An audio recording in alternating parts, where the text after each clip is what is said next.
मान्यवर कांग्रेस के अधिवेशनों ने भी वंदे मातरम के महिमा मंडन को, वंदे मातरम के गान को गाया। 1896 में गुरुवर टैगोर ने कांग्रेस अधिवेशन में इसको पहली बार सार्वजनिक रूप से गाया। 1905 में कांग्रेस के वाराणसी अधिवेशन में महान कवियत्री गायिका सरला देवी चौधरानी ने पूर्ण वंदे मातरम का गायन किया।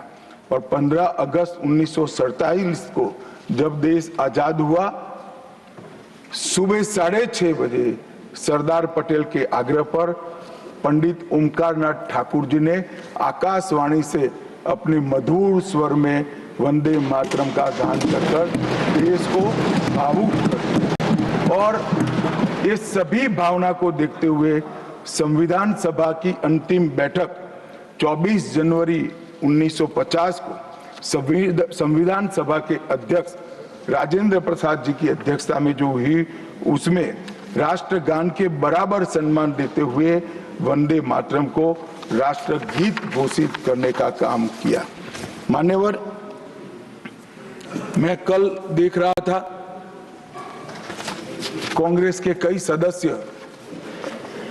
आज वंदे मातरम की चर्चा क्यों जरूरी है और इसको एक राजनीतिक हथकंडा या तो मुद्दों पर से ध्यान भटकाने का एक हथियार मानते थे। मान्यवर, मुद्दों पर चर्चा करने से कोई नहीं डरता है।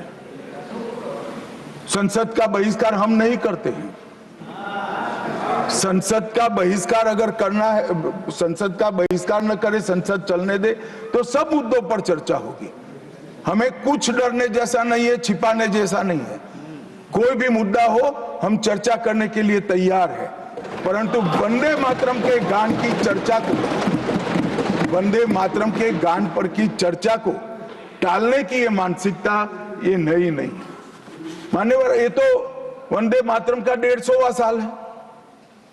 हर महान रचना का, हर महान घटना का महत्वपूर्ण साल कई मायनों में हमारे देश में मनाता जाता है। तो ये तो 150वां साल है। अब हम थोड़ा पीछे मुड़कर देखते हैं। मान्यवर, जब वंदे मातरम के 50 साल हुए तब क्या हुआ? वंदे मातरम के 50 साल हुए, देश आजाद नहीं हुआ था। और वंदे मातरम की स्वर्ण जयंती हुई 1937 में। तब जवाहरलाल नेहरू जी ने वंदे मातरम के 2 टुकड़े कर उसको 2 अंतरों तक सीमित करने का काम। कांग्रेस पार्टी की 50वें साल में जो एक प्रकार से वंदे मातरम का महिमा मंडन करने की पद्धति थी,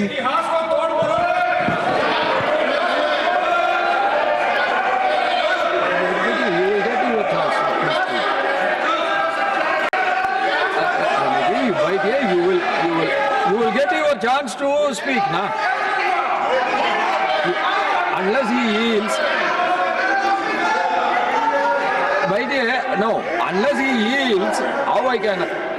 Unless he yields, how I can? मान्यवर, 1 मिनट में उनको बहुत समय दिया गया, अपने समय पर बोले ना, मुझे कोई आपत्ति नहीं। आपका समय, खड़गे साहब आपका समय आएगा। Garge ji, सभापति you are going to get your time. Please wait. Garge ji, you are going to get your time. Please wait. Let him speak.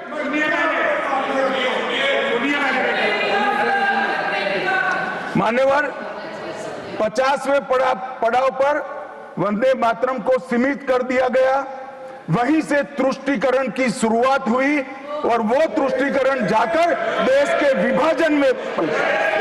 मान्यवर, मेरे जैसे कई लोगों का मानना है, कांग्रेस पार्टी को पसंद आए ना आए, अगर वंदे मातरम के तुष्टीकरण की नीति के तहत 2 टुकड़े न करते तो देश का बंटवारा नहीं होता और देश पूरा हो। मान्यवर, 50 साल के बाद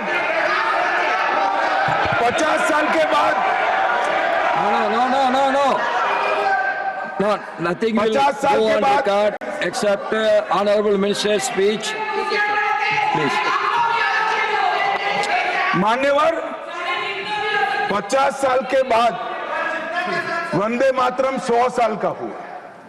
सबको था कि 100 साल मनाए जाएंगे, 100 साल मनाए जाएंगे, मगर 100 साल हुआ तब वंदे मातरम का महिमा मंडन का सवाल ही नहीं था, क्योंकि वंदे मातरम बोलने वाले जो सारे लोग थे उनको इंदिरा जी ने जेल में बंद कर दिया। इस देश में आपातकाल लगाया गया, आपातकाल लगाया गया। विपक्ष के लाखों लोगों को, लाखों समाज सेवियों को, स्वयंसेवी संगठन के लोगों को जेल में भर दिया गया। कोई कारण के बगैर अखबारों पर ताले लगा दिए गए, यहां तक कि आकाशवाणी उस वक्त एक ही माध्यम था, आकाशवाणी में किशोर कुमार की आवाज ही नहीं आती थी, ड्यूएट गाने भी लता जी की आवाज में ही आते थे। मान्यवर, पूरे देश को जब वंदे मातरम 100 साल का हुआ, पूरे देश को बंदी बनाकर रख दिया। और कल 150वां साल है। 150वें साल में लोकसभा में चर्चा हुई। साहब, ये कांग्रेस पार्टी की स्थिति देखिए। जिस कांग्रेस पार्टी के अधिवेशनों की शुरुआत गुरुवर टैगोर जैसे लोग वंदे मातरम गा कर कराते थे। वंदे मातरम कांग्रेस पार्टी के आजादी के आंदोलन का एक मंत्र बना था। वो वंदे मातरम के महिमा मंडन करने के लिए जब लोकसभा में चर्चा हुई, गांधी परिवार के दोनों सदस्य नदारद थे, दो में से एक भी। वंदे मातरम का विरोध आज भी जवाहरलाल नेहरू से लेकर आज के कांग्रेस के नेतृत्व तक कांग्रेस के खून के अंदर। मान्यवर,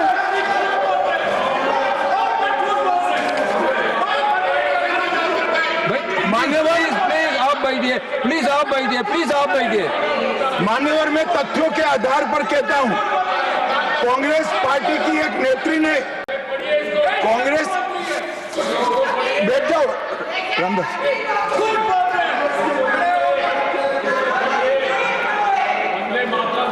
अरे दिग्विजय जी, अब नौकरी पक्की है इस आयु में, क्या कर रहे हो भैया?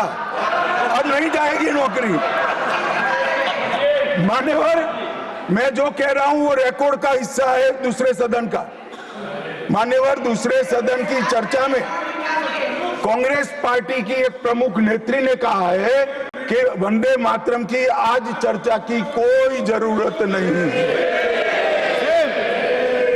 मुझे मालूम नहीं पड़ता कि वंदे मातरम से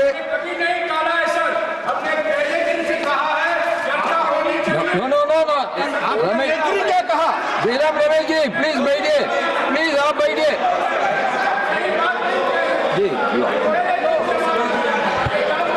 साहब, माननीय सदस्य जयराम जी का प्रॉब्लम है कि वो सिर्फ विपक्ष की ही बात सुनते हैं, अपने नेताओं की बात को सुनते नहीं है। मैंने ऐसा नहीं कहा, आपने कहा है। मैंने ऐसा कहा कि लोकसभा में चर्चा में कांग्रेस पार्टी की एक प्रमुख नेत्री ने कहा है कि अभी इस समय वंदे मातरम की चर्चा की कोई जरूरत नहीं। ये रिकॉर्ड पर है, रिकॉर्ड पर।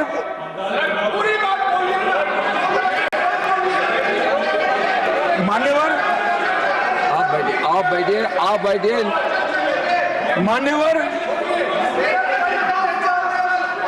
मान्यवर, जिस गीत को, जिस गान को महात्मा गांधी ने राष्ट्र की शुद्धतम आत्मा से जुड़ा हुआ गीत कहा, बिपिन चंद्र पाल ने एक राष्ट्र धर्म है जिसमें राष्ट्रभक्ति और कर्तव्य दोनों समाहित है, जिसकी अभिव्यक्ति वंदे मातरम करता है, वो वंदे मातरम का टुकड़ा करने का काम भी कांग्रेस पार्टी ने किया था। मान्यवर, अंतर्राष्ट्रीय स्तर पर भी वंदे मातरम ने हमारे आजादी के आंदोलन को गति देने का काम किया।